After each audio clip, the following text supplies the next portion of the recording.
Okay, when we're talking about index of refraction, the index of refraction refers to how much the light is going to bend when it passes from one medium to another, like air to water or glass to air.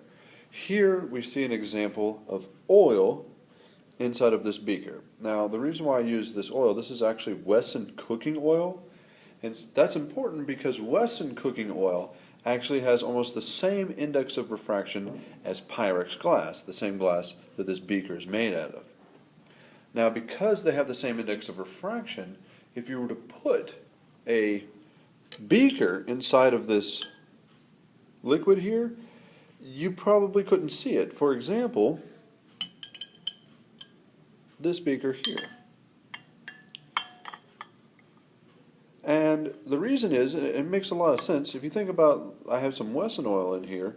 If I put more Wesson oil in, you wouldn't be able to tell the difference between the two oils because they're the same. I mean, they have the same index of refraction. Now, this beaker here isn't the same as the oil, but it's acting like it's the same. And so here you can see from the side that as I put it in there, especially with that label on there, you can still see it. I mean, it's still there. It's not going anywhere.